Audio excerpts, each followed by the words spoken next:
Alors bonjour à tous, c'est Jean, bienvenue chez moi et bienvenue sur la chaîne de la gestion de patrimoine. Vous le savez, l'objectif de cette chaîne est de vous aider à gérer votre situation personnelle et familiale, et ce, peu importe le montant de votre patrimoine. Alors l'objectif de cette vidéo est de parler d'un thème qui est vraiment transverse à l'ensemble des sujets de la gestion de patrimoine, et c'est vraiment la raison pour laquelle je fais cette vidéo aujourd'hui, puisqu'il est très important de maîtriser ce sujet, et le thème c'est le démembrement. Vous en avez probablement déjà entendu parler, puisqu'il s'agit de la séparation de la propriété en deux éléments, l'usufruit, qui permet l'usage et de profiter des fruits d'une chose, et la nue propriété, qui est plutôt la propriété de la chose. Mais vous inquiétez pas, on va répondre à l'ensemble de ces questions dans cette vidéo.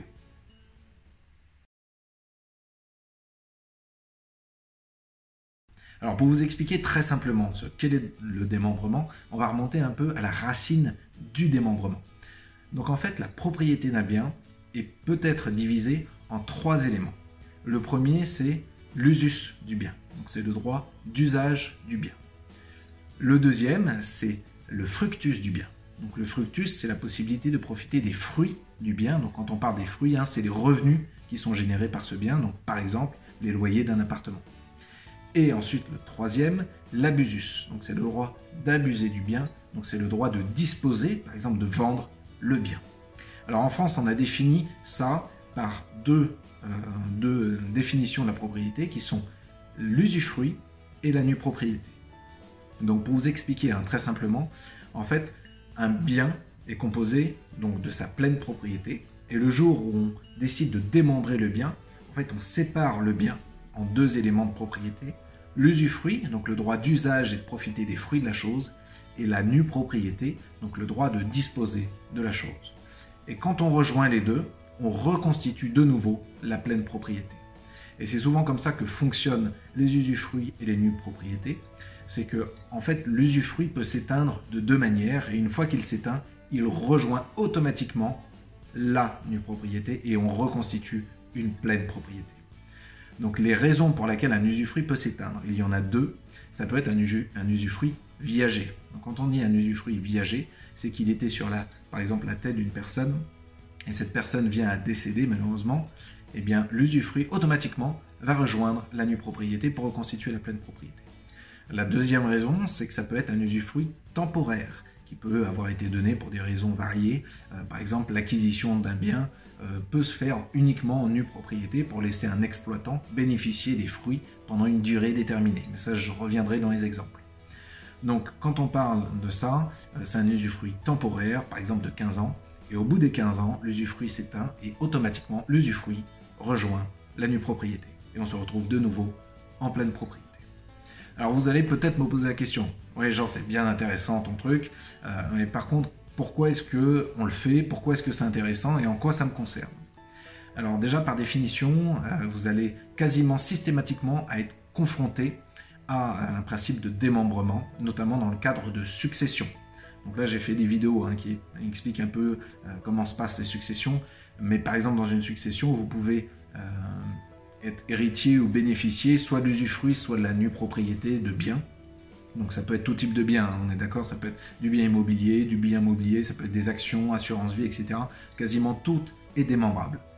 Donc typiquement dans le cas d'une succession, vous pouvez bénéficier soit de l'usufruit, soit de la nue propriété d'un bien. Donc là typiquement c'est pas par choix, mais c'est par succession. Voilà. Donc c'est souvent des clauses légales. Ensuite, l'autre possibilité, ça peut être une donation. Vous pouvez recevoir une donation, par exemple de la nue propriété d'un bien, et votre parent garde l'usufruit, c'est-à-dire qu'il continue, lui, à bénéficier des loyers. Par contre, vous disposez de la nue propriété, ce qui fait qu'au jour de son départ, l'usufruit rejoint la nue propriété et vous vous retrouvez plein propriétaire d'un bien. L'autre raison aussi, et c'est ce que j'évoquais tout à l'heure, c'est la possibilité d'acquérir des biens immobiliers déjà démembrés. Alors ça peut être intéressant, par exemple dans le cadre d'achat de la nue propriété d'un bien, et vous laissez l'usufruit auprès d'un exploitant, un bailleur, qui lui va exploiter par exemple pendant 10 ou 15 ans le bien, et au final, à la fin, ça rejoindra. Alors pourquoi est-ce que c'est extrêmement intéressant dans ces au moins 3 cas-là? La raison est toute simple, c'est que quand vous êtes nu propriétaire d'un bien, évidemment vous ne possédez pas l'ensemble de la propriété d'un bien, donc vous n'avez pas acquis l'ensemble de la valeur de ce bien. Pour vous donner un exemple très simple, vous avez un parent qui a 62 ans et qui souhaite vous faire une donation d'un bien qui vaut 1 million. Je prends des chiffres ronds, hein, donc c'est très simple. Donc il vaut 1 million. S'il a 62 ans, il peut vous donner la nue propriété de ce bien pour 60% de la valeur, donc 600 000. Donc c'est très intéressant parce qu'au lieu de vous transmettre 1 million, il ne vous transmet que 600 000. Donc évidemment, vous n'avez pas la complète propriété, mais vous gardez quand même la propriété, la nue propriété, et le jour du décès, l'usufruit va rejoindre la nue propriété, ce qui va recréer la pleine propriété. Mais du coup, au lieu de vous avoir transmis pour 1 million, il vous a transmis pour 600 000. Donc ça peut être extrêmement intéressant, dans le cadre d'anticipation notamment, de pouvoir donner de la nue propriété, donc à des valeurs moindres. Alors je mettrai un tableau dans la description, vous allez voir, en fait ça évolue en fonction des âges, et plus vous êtes âgé, plus le coût de transmission, enfin le pourcentage de la valeur de la nue propriété est élevé, parce qu'évidemment, on considère que sur un usufruit viager, plus vous êtes âgé, moins il y a de probabilité que l'usufruit dure longtemps. Donc voilà, donc je mettrai le tableau en description, mais globalement, plus vous êtes jeune, plus c'est intéressant de transmettre de la nue propriété. Alors sachant que voilà, c'est toujours l'intérêt de transmettre nue propriété, et vous gardez par exemple l'usufruit qui permet de continuer à profiter des fruits du bien que vous avez transmis. Donc ça voilà pour l'aspect un peu donation, succession. Après l'intérêt sur l'acquisition d'un bien immobilier, c'est exactement la même chose, c'est que vous pouvez acheter un bien par exemple pour 50% de sa valeur, et finalement, à la fin de l'usufruit, vous retrouvez plein propriétaire en n'ayant payé que 50 ou 70% de la valeur du bien. Donc c'est vraiment ça l'intérêt du démembrement, c'est de pouvoir transmettre ou acheter des choses pour une partie seulement de leur valeur et de bénéficier de ce fait, par exemple de réduction sur la fiscalité et autres. Donc ça c'est extrêmement intéressant. Le démembrement c'est un sujet qui mérite vraiment d'être creusé, que ce soit pour de la donation, de la transmission, de l'acquisition de biens, etc., etc. Je vous recommande vraiment de vous plonger dans le sujet du démembrement. Je pense que je mettrai un lien en description pour pouvoir aller voir davantage d'informations sur la manière dont fonctionne un démembrement, la manière dont peut s'éteindre un démembrement, etc., etc. Et quoi qu'il arrive, demain, vous serez forcément confronté à un démembrement. Donc si vous ne savez pas ce que c'est toujours difficile de prendre une décision si vous ne savez pas ce que c'est.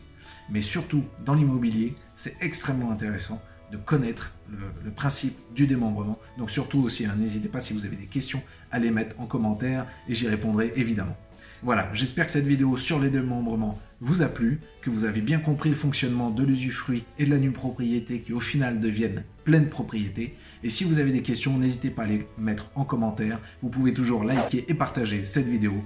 Et on se retrouve dans une prochaine vidéo pour apprendre à gérer votre patrimoine.